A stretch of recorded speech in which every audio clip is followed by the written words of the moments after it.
assaulted me or harassed me sexually by touching me. Under the warm glow of prairie sunsets, they looked like the perfect family. But behind the scenes of Little House on the Prairie, something darker was brewing. After decades of silence, Karen Grassle, the woman who played Ma, is revealing a truth that could shatter everything you thought you knew about Michael Landon. What was Landon's behavior on set like? Was the man called TV's ultimate father figure hiding a very disturbing double life? You are about to find out. Before everything unraveled, there was something almost untouchable about Little House on the Prairie. Let's start with the picture-perfect surface everyone saw. The magic and myth of Little House on the Prairie. Little House on the Prairie was a series that was really special. It wasn't just another family drama. It was the kind of show that wrapped around you like a warm blanket. Week after week, millions of families gathered in front of their TVs, watching stories about love, hardship, and starting over. It didn't matter where you lived or what your life looked like. This little frontier family had a way of speaking to everyone. At some point, viewers started to watch the show to feel connected and to be reminded of what family could be like. There was just really something about it. But, you see, life on the show was tough, but also full of small wins. You most definitely saw a real connection between the parents and how the children respected their parents. It actually represented genuine moments. To this day, there's a reason most people still go back and rewatch it. It meant something. And speaking of Karen Grassle, landing the role of Caroline Ingalls was life-changing. She was trained in theater, but TV was a whole new world. She wasn't famous, but that didn't matter. The moment she stepped into the role of Ma, something clicked. She later said, "The number of people who feel that the portrayal of Ma changed them and their lives for the better continues to astonish me every day, all these years later." And it's true. Throughout the series, Karen, the wasn't loud one. She didn't need to be. She was strong, but in quiet ways, gentle but firm, soft-spoken, and also the backbone of the family. Karen knew right away from the moment she landed the role that it wasn't just another paycheck. It was a chance to do something that would remain in the hearts of her audience forever. And then there was Michael Landon. If you watched the show, you knew him as Charles Ingalls, the hard-working father with the kind eyes and tough hands. But behind the scenes, he wasn't just acting. He was also writing, producing, and directing. He had his fingerprints on everything. People trusted him. The network leaned on him. And the cast? They, of course, followed his lead. Melissa Gilbert once said, "He set the tone." And she meant it. If Michael was in a good mood, the set felt light. If he wasn't, people walked on eggshells. But in those early days, it was hard not to admire him. He knew how to build a story that hit people in the gut. Sad scenes didn't feel fake, and happy ones didn't feel forced either. This delicate balance all came from him. Karen and Landon were the heart of the show. On screen, they looked like the perfect team. Off screen, at least in the beginning, there was respect. Karen was excited to work with someone who had a clear vision. Landon knew what he wanted, and Karen brought real emotion to every scene. Together, they made something that felt real to millions. The show took off pretty fast, and viewers fell in love with the setting, the family, and the way it slowed everything down. It was a look back at a time when life was hard, but people held each other close. It felt like home. At first, everything seemed to work. The chemistry, the stories, and the feeling that something important was happening. However, with most things that look perfect from the outside, There was more going on behind the scenes, and this is where things start to shift. On screen, it looked like the perfect family, but behind the scenes, things weren't so picture-perfect. And once you hear what Karen went through, you'll never see the show the same way again. The darker side of the spotlight. From the outside world, Little House on the Prairie looked warm and wholesome, like a peaceful escape from the real world. But once the cameras stopped rolling, things weren't always so simple. There were some kinds of conversation and jokes on that set that left Karen feeling exposed, silenced, and stuck in someone else's world. Michael Landon was the kind of guy who could light up a room. He had this wild sense of humor. He could tell strange stories in public just to make people laugh. Most days, it was all fun. But sometimes, his jokes could be wrong and would make the atmosphere awkward or weird. And when they did, it was often Karen who had to sit through them in silence. She said the worst of it happened during one of their bedroom scenes. This was supposed to be tender moments between a husband and wife. However, off-screen, it was nothing like that. The set was cramped and packed with crew members, especially men. The room was too small, and there she was, trying to stay in character, while Landon cracked dirty jokes about women's bodies, which Karen did not find funny. In her words, "I was raised to be a good girl, you know. Rise above. Look the other way. Don't react." And I just sat there frozen, just frozen. And then until we would shoot the scene. Who would have guessed that this kind of thing happened? The thing is, from the audience's view, it looked romantic, and for some of them, it almost felt like the perfect forever after. But for Karen, it felt humiliating. And since Landon wasn't only her co-star, but also the show's producer, director, and main writer, she didn't feel like she had a choice. He ran the show. Whatever he said, went. And this kind of control made it nearly impossible for her to put up any resistance. Karen wasn't merely playing Ma Ingalls. She was carrying the weight of being the only woman in those scenes, the one expected to keep it together, even when things crossed the line. The crew laughed. The show moved on while she burned from inside out. At the time, there weren't rules or support for women in Hollywood the way there are now.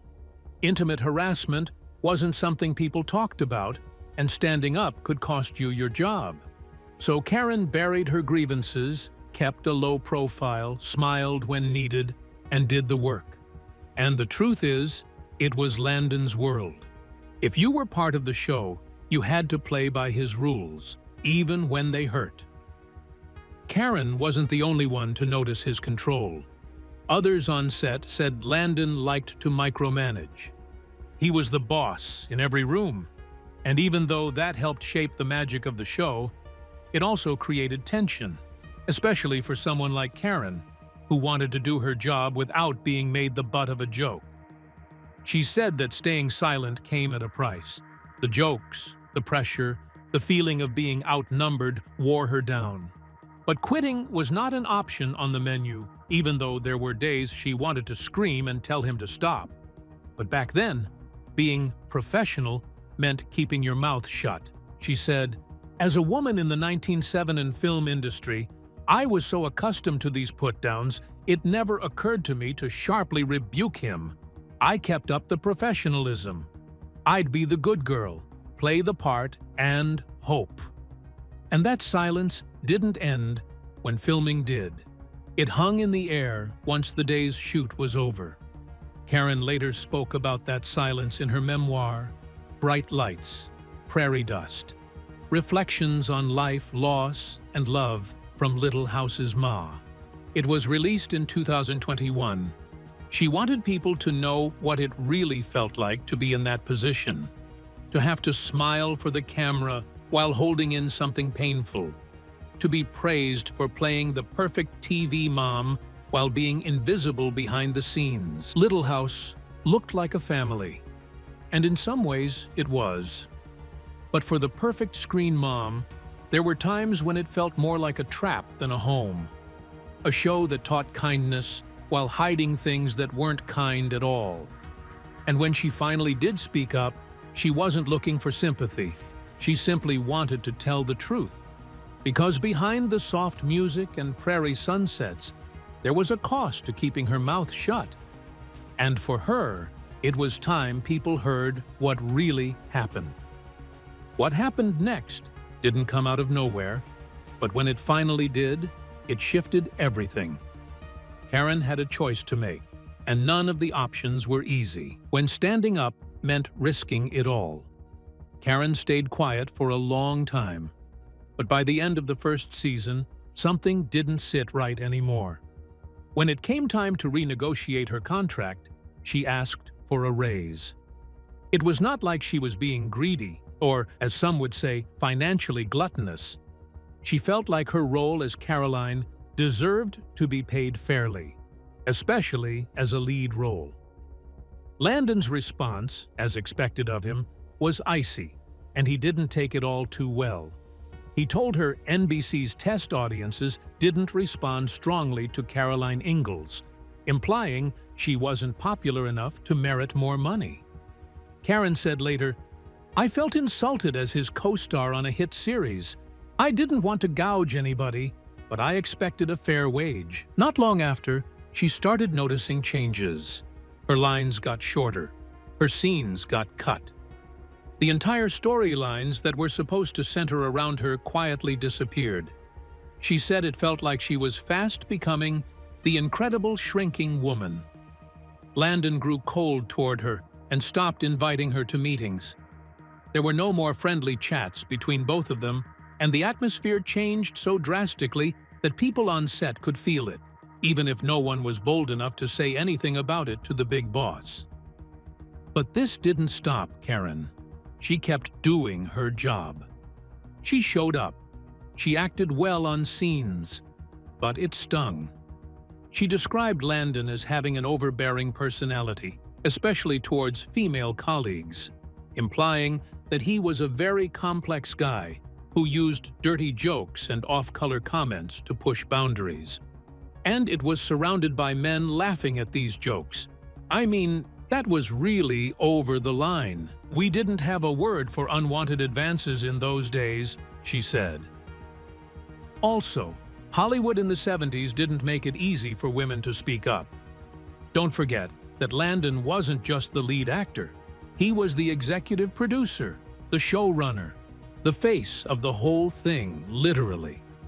If he believed that you were too stubborn to bow to his whims and caprices, you risked more than your paycheck. You risked everything. Even when Karen finally got the raise she asked for, things never went back to the way they were as distance between her and her co-star and employer remained. She had to carry that tension through every scene, every season, and somehow found the strength to stay professional. She did not want any drama or paparazzi headlines. All she wanted was to protect the show and her place in it. Karen played Caroline Ingalls all the way through Season 8 of Little House on the Prairie, appearing in over 180 episodes. But by the end, the cracks were showing. Behind the scenes, things had grown tense, especially after she asked for a raise. Over time, as Karen started noticing changes, her character that was once a steady anchor was slowly fading into the background, and she wanted to leave. However, her lawyer advised her to stick it out until the 5-season mark so she could qualify for syndication royalty. So she stayed through Season 8, but it wasn't easy. Her final wrap party didn't feel like a celebration. In her words, it was a sad affair, and the vibe in the room felt murky. After that, she quietly stepped away. The show continued on without her for one more season, but she did return only once for the last farewell TV special.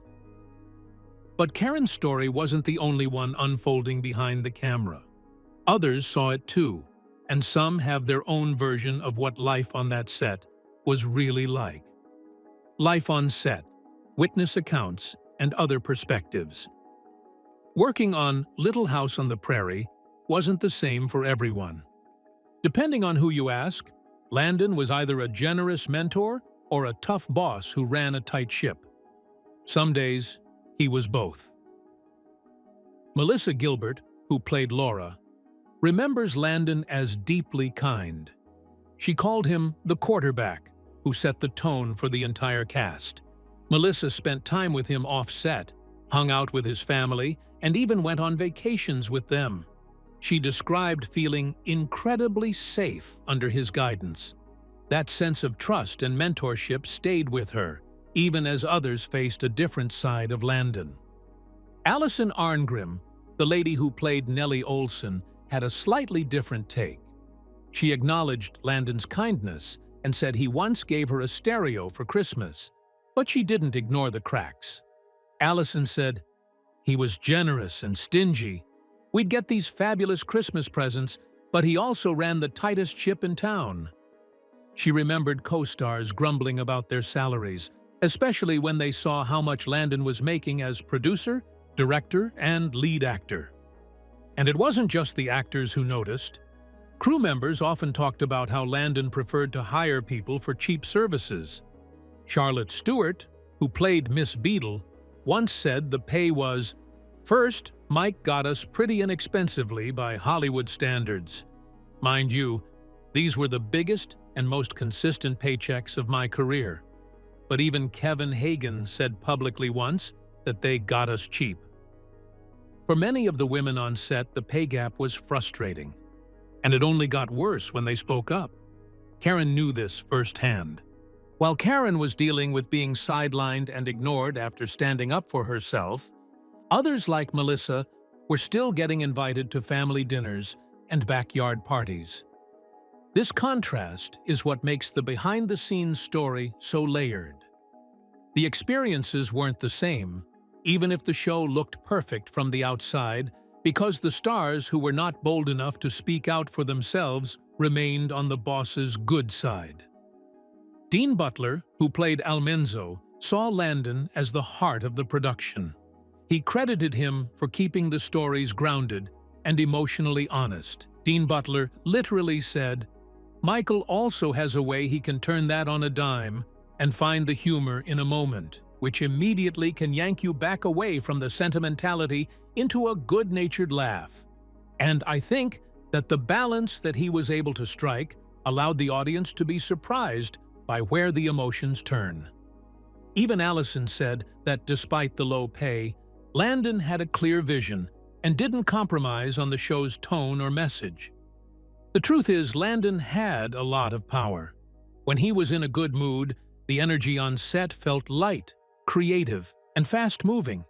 There were laughs, true, but on rough days, the whole place could feel heavy. The room would go quiet, and everyone stayed in their corners. It's hard to say it was abusive, but it was not a smooth sail either. The set was tense, and everyone knew who was in charge. This kind of leadership created very different memories. Melissa walked away with a second father. Karen walked away hurt and disappointed. Allison saw both sides, calling Landon the nicest man in the world and impossible to deal with, depending on the day. It's not about deciding who was right. It's about understanding the full picture. Karen's experience didn't cancel out Melissa's. Melissa's love for Landon didn't make Karen's struggles any less real. Both women told the truth as they saw it, and both truths can live in the same story. And to be fair, Little House was built on Landon's shoulders. He shaped it, protected it, and controlled it. But behind the cameras, it wasn't always the wholesome family we saw on TV. For some, it was magic. For others, it was survival, and perhaps that of the fittest. He built a life on screen that felt timeless. But once the cameras stopped rolling, the real story of Landon's next chapter was just beginning. Michael Landon's life after the Prairie. When Little House on the Prairie ended, Landon didn't take a break. He went straight into Highway to Heaven, another show he created, directed, produced, and starred in. He liked to stay in control. This part of him never changed. What actually changed was the set. Instead of the Prairie, it was now stories about second chances, kindness, and faith. But things were not much different behind the scenes. Landon was still the center of everything. He worked long hours but compensated himself heavily for it.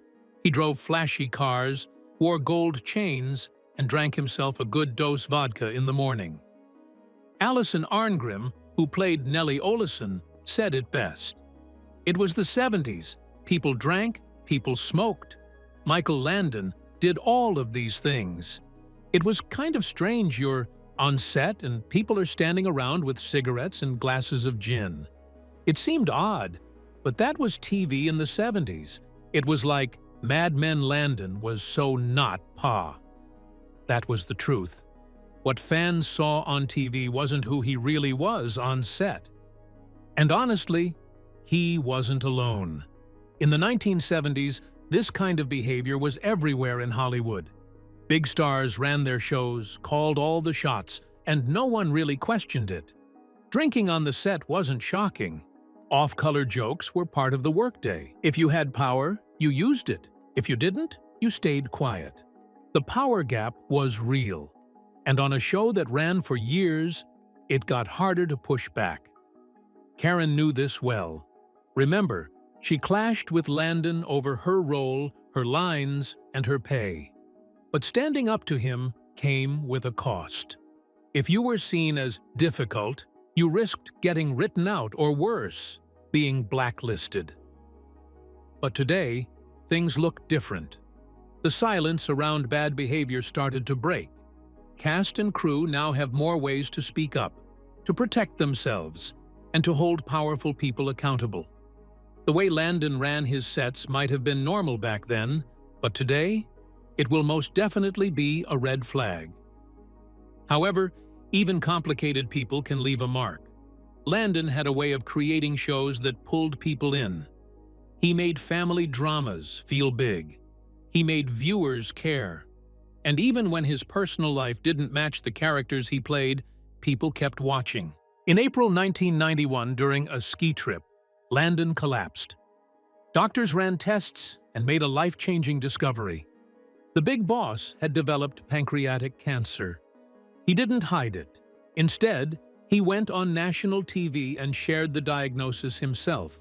Melissa Gilbert later said, "He was the first public figure to announce that he was diagnosed with pancreatic cancer."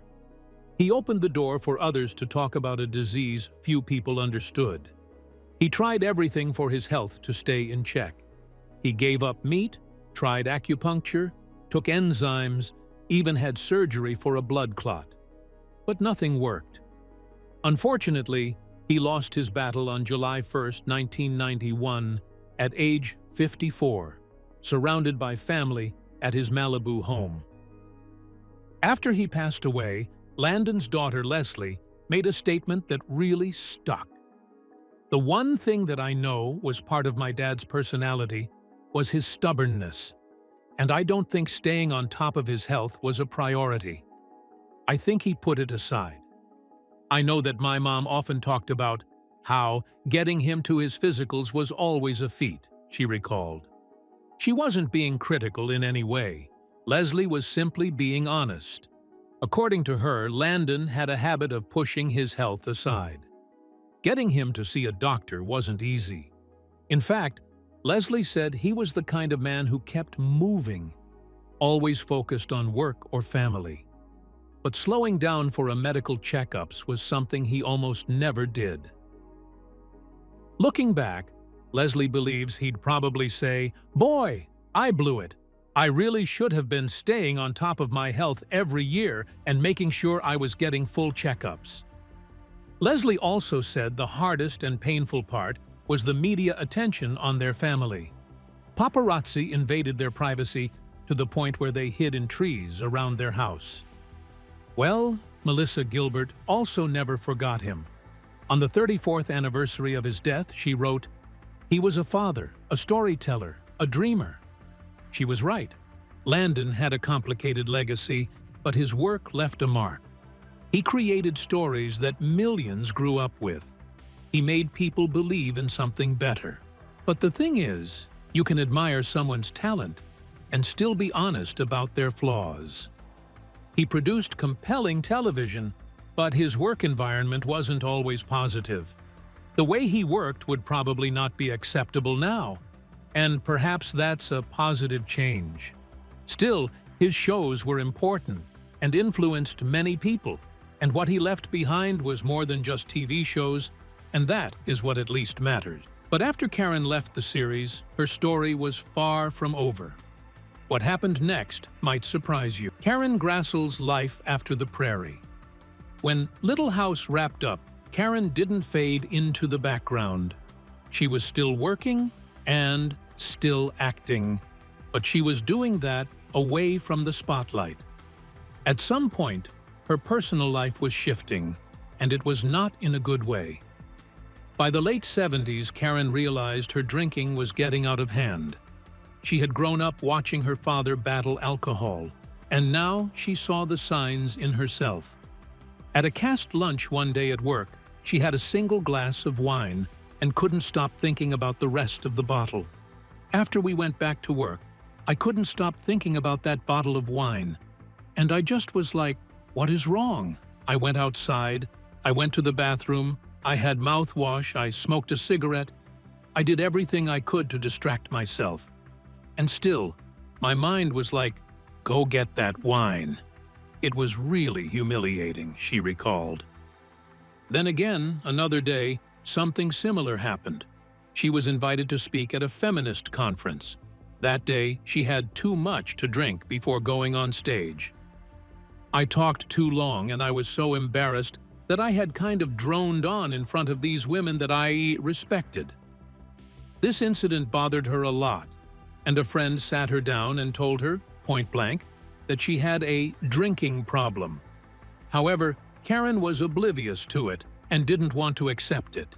A few days later, after a tough argument with someone she cared about, Karen hit her breaking point. That is it. I must never drink ever again, and that's what happened. I never did. I got some help, and I don't think I could have done it without help, she told herself. That was the day she put an end to the festering habit that her father battled. Just months later, her father passed away. His drinking had finally caught up with him. Karen didn't need more convincing. I didn't need anybody to tell me this is a killer disease, she said. She stuck to recovery and never looked back. Sobriety didn't end her career, but it changed what she focused on. Karen moved to Santa Fe and co-founded a theater company. She started writing, teaching, directing, and taking on stage roles across the country. She began prioritizing meaningful work over the pursuit of fame. She also started dealing with something that had haunted her for years: depression. In her memoir, Bright Lights, Prairie Dust, she opens up about her darkest moments, from London stages to recovery meetings in California. She wrote honestly about struggling with self-worth and finally finding peace. It's so meaningful because everything changes from that day you quit drinking. I looked at life in an entirely new way. I was able to truly discover who I was and what I wanted in life. And boy, it was a lot of work. And it was all worth it. Karen also credited therapy and Alcoholics Anonymous for helping her stay sober. In recent years, Karen has kept a lower profile, but she's stayed active. She appeared in the film Not to Forget, which helped raise awareness for Alzheimer's. She's been an acting coach, remained close to her son, and shared her experiences to support others struggling with addiction. Her memoir became a bridge between generations. When it was published in 2021, even Melissa Gilbert praised it for its honesty. She wrote, Karen Grassle's memoir struck me in my deepest heart, calling it raw and 100% authentic. Karen takes solace in knowing she gave Ma Ingalls life beyond the script. She based her character on her own mother, a strong woman creating safety for her family. But Karen herself needed that safety when the show ended. On stage, off-screen, and in recovery meetings, she built a life grounded in truth. And while Karen had finally found steady ground in her own life, there was still one chapter that hadn't been closed. One conversation that had waited years to happen. The reconciliation. Bittersweet closure. When the lights went out on Little House on the Prairie, the world moved on. But for Karen, the story with Landon wasn't quite finished. There were words left unsaid, wounds that hadn't fully healed, and years of distance between two people who once worked like family. In later years, Karen started reflecting more openly on her time with Landon. She once described him like this: he was an amazing, multi-talented person with a controlling streak. He was very highly strung, but he was carrying the weight of the show on his shoulders. That line says a lot. She didn't ignore the tension they had and did not excuse his behavior. But she acknowledged his pressure, his workload, and maybe a part of why things went the way they did on set. The two eventually spoke before Landon died. Karen called it a kind, heartfelt conversation. We did have many good times together, so I was very glad we got to have a very friendly telephone conversation. It was a very good connection, and thank heaven, she said in an interview with Good Day New York. It gave her closure she badly needed. She didn't pretend the past didn't happen and didn't erase the hurt either. But in that phone call, there was something healing. A final conversation where the tension gave way to something lighter, maybe even love.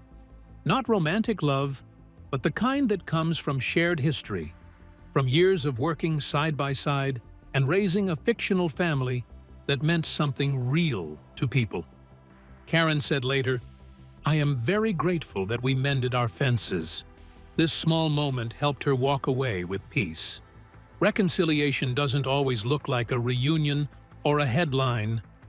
Sometimes it's a phone call, a soft voice on the other end, a thank you, and even a goodbye. And most times, that's enough. For Karen, it was. She carried the good with the bad, and in the end, she chose to remember both. This is what makes it human. What do you remember most about Ma and Pa? How does knowing this new side of the story change things for you? Let us know in the comment section. Don't forget to like, share, and subscribe. If you enjoy this video, click on the next video on your screen.